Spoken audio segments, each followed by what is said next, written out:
I don't believe in happiness. I don't believe that chasing happiness is a meaningful goal in life. What I do believe in is to search for meaning. During my bikepacking journey through the Balkans, I have experienced a lot of ups and downs. Okay, so something really scary happened right now. Then he started searching my bags. But most of all, I have been going through a transformative process. Many of us wonder what to make of our short lives. Those of us who have the privilege. Some find an answer during the course of their lives, and others never do. But what is a meaningful life? In the last weeks, I have learned a lot, and I came a lot closer to answering that question for myself. After a long break in Albania, I continued my journey to a country that had been reduced to only one thing in my mind: war. I'm in Kosovo. I still remember the images on the news in my early youth, and of the German soldiers who came home traumatized from what they had experienced in that country. It was these images in my head that gave me an uneasy feeling as I slowly approached the Kosovo border. When I was driving into Kosovo from Albania, I had mixed feelings. What I did not expect was how much I would fall in love with this country and its people in the following days, and how much it helped me in coming closer to being the person I want to be.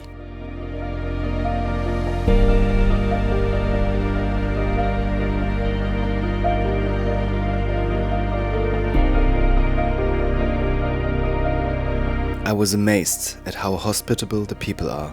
I was invited again and again for a coffee or a meal, and nowhere else have I found it so easy to get in touch with people.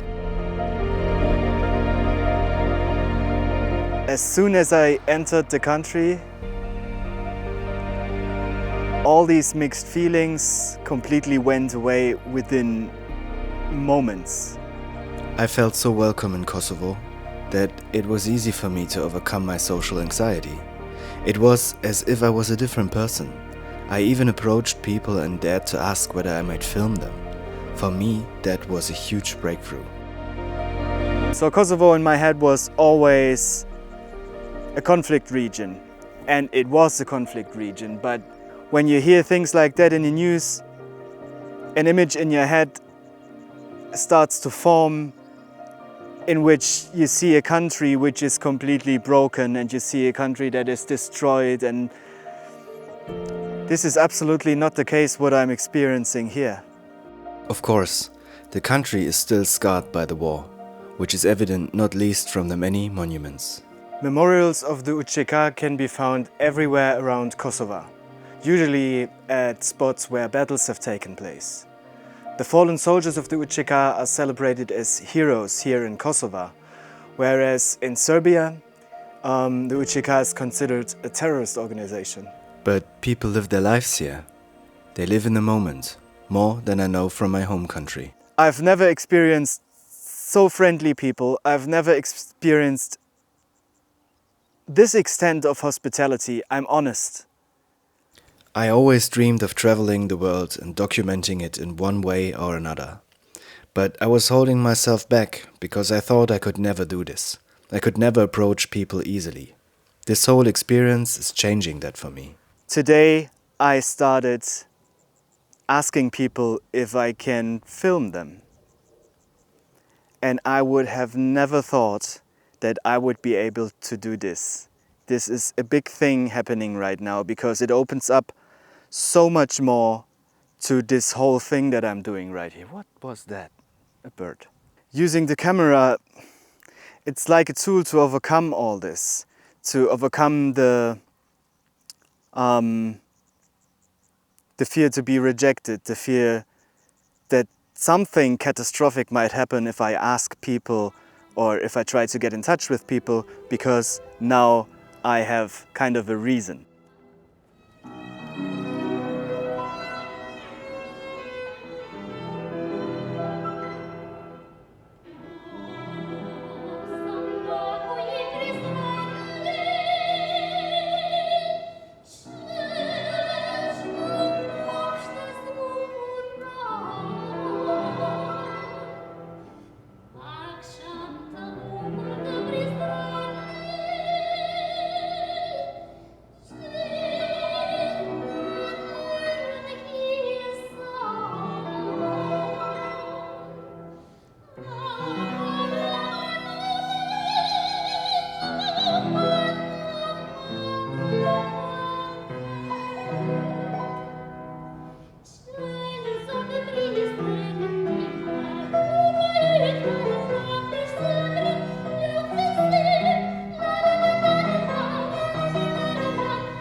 There's a place in Serbia where I wanted to go next that has a special meaning for me.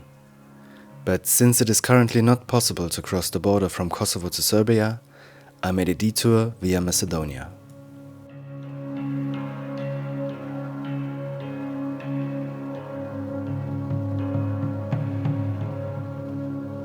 After crossing the border to Macedonia, I had my first ever bad experience with wild camping.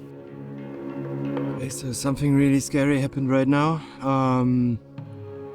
I just crossed the border from Kosovo to North Macedonia, and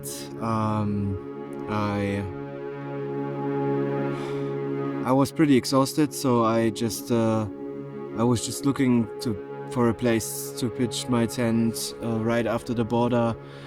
Maybe that was not a good idea because in the border regions you shouldn't maybe camp.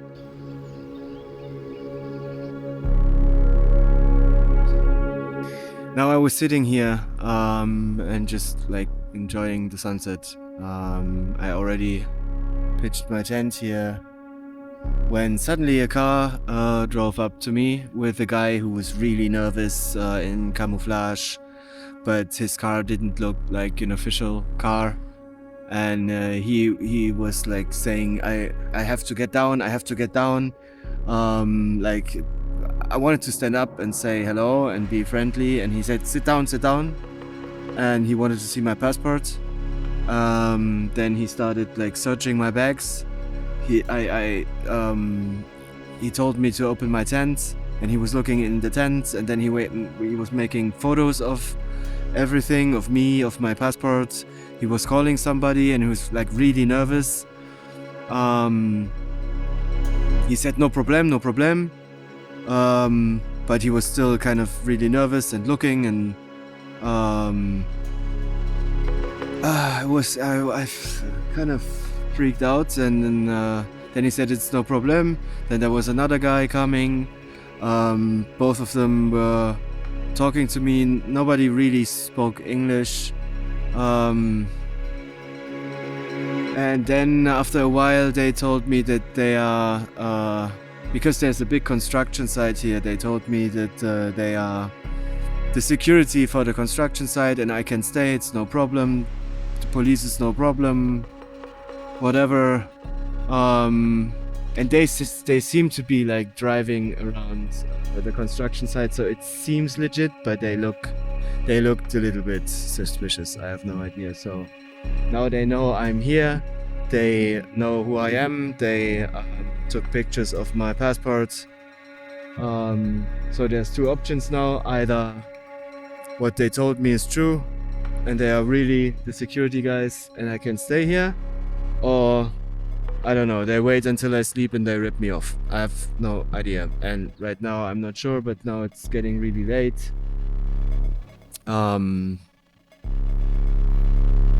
Yeah.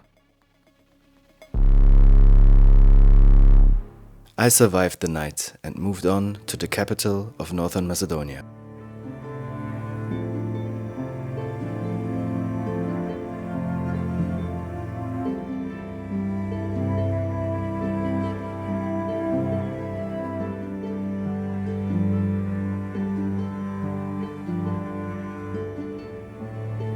So I'm already in Skopje, which is the capital of Northern Macedonia, which, it seems to be a very beautiful city.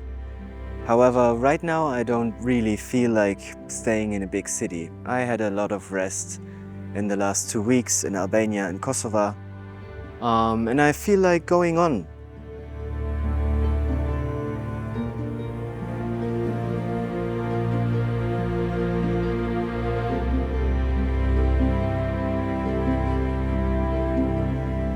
This place I wanted to get to is where it all started for me back in 2014, when I did my first long bike tour along the Danube to Belgrade in Serbia.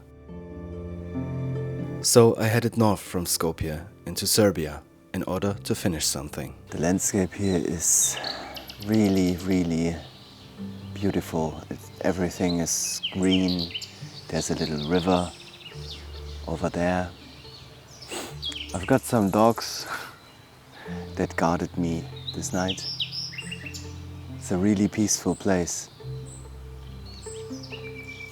I arrived here yesterday evening and I saw this place, and at first I thought it's like maybe an old hotel or something, I don't know. And I went here and there was a guy working here, and I asked him whether I can camp here, and he said, yeah, sure, of course.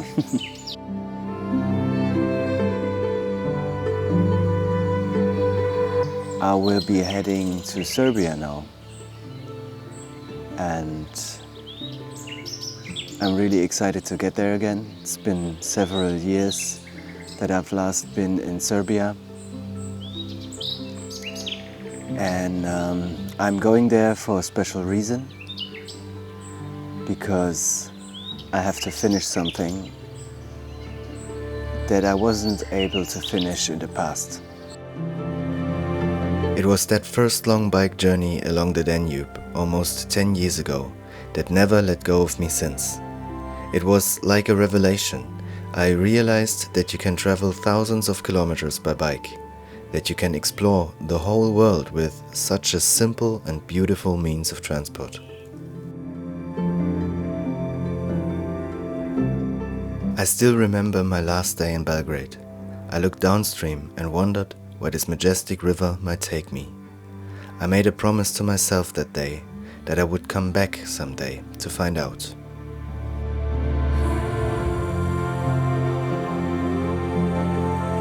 Since then, this river has enchanted me. Whenever I saw it somewhere in Germany, it was as if it was calling me. Whenever I heard the squeaking of the swallows, I felt this unbearable longing.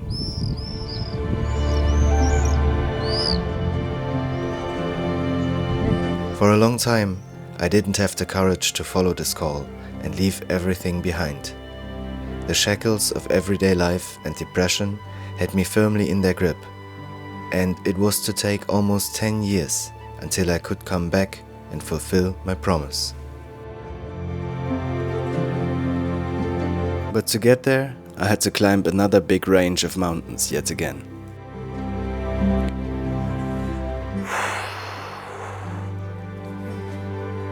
It's 10 o'clock in the morning and I made it to the top of the first mountain. I tell you, the Serbian mountains are brutal, but cheers. Nature here seems to be intact. There's a lot of insects. It's like the only thing that's really that sucks a little. I mean, I'm happy for the insects, but especially when you're climbing a mountain, there's so many flies surrounding you and bugging you. It's, yeah, it can be a bit annoying, but I'm really grateful to be here. It's really, really beautiful. Feels a bit like home. It's nice.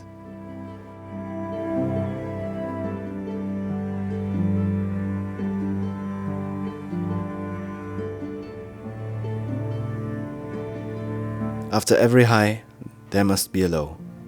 I made it through the mountains, and after having this incredible transformative time in Kosovo and Albania, a phase of loneliness followed.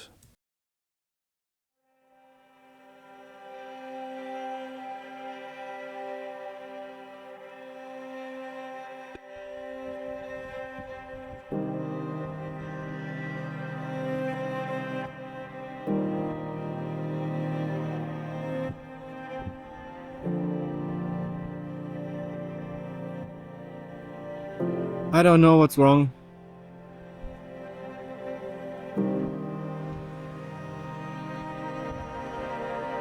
I feel really low today.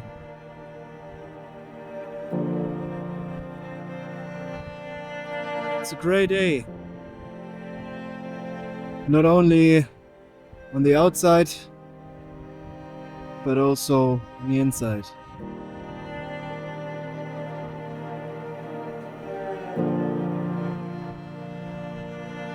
Don't feel like cycling. don't feel like this whole thing worth it. I'm homesick.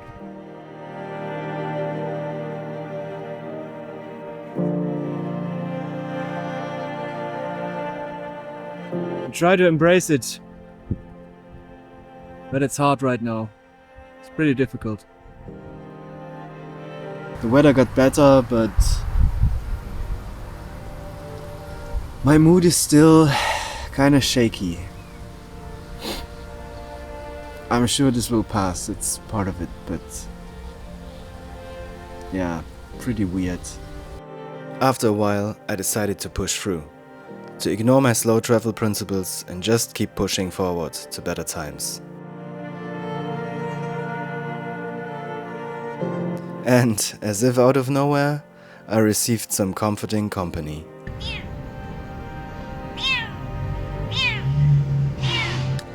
I've got a problem.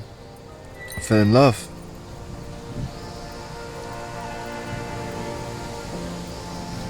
The sweet little kitten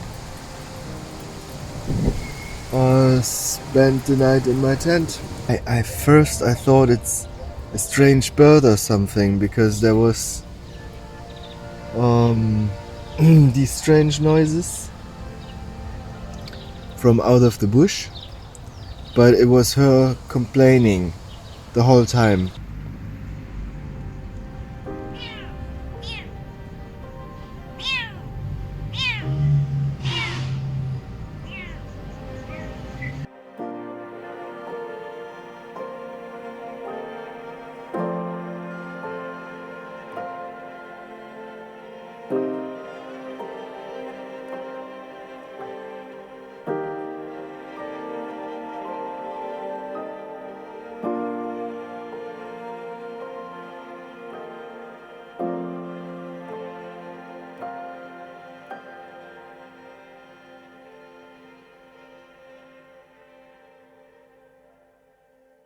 The closer I got to my destination, the more my mood improved. I no longer felt lonely. I felt at home with myself again, on the bike and on the road.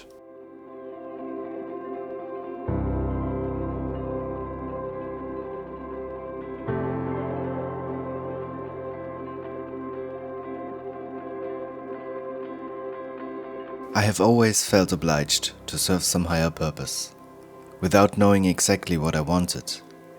But when I set out on my first big cycling trip years ago, I felt what I really wanted to do.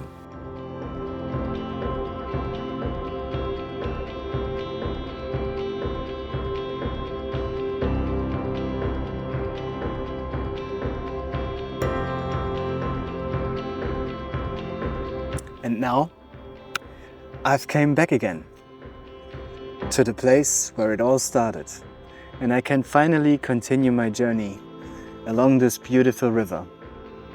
I can finally finish what I haven't been able to do for years.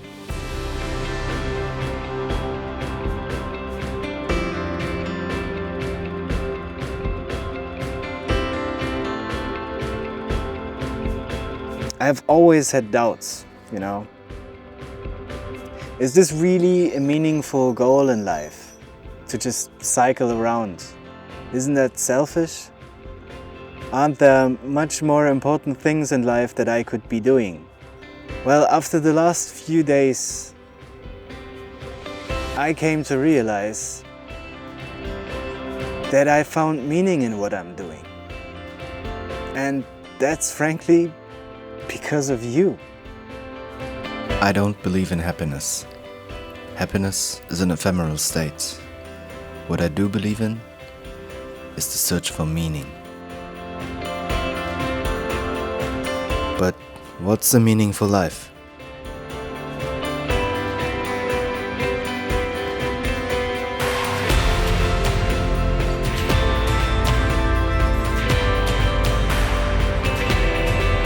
When I was lost and did not know what to do with my life, I simply hated to hear people say things like, "You have to do what you love and the rest will follow."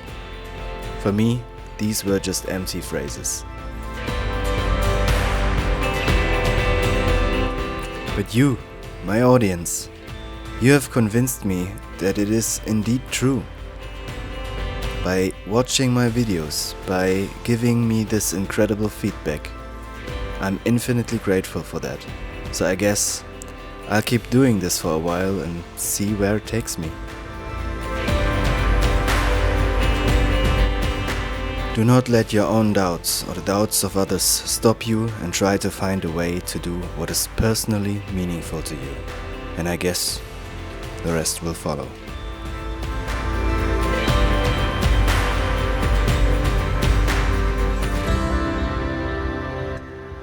I sincerely hope you enjoyed watching this video, because making these videos has given me new purpose.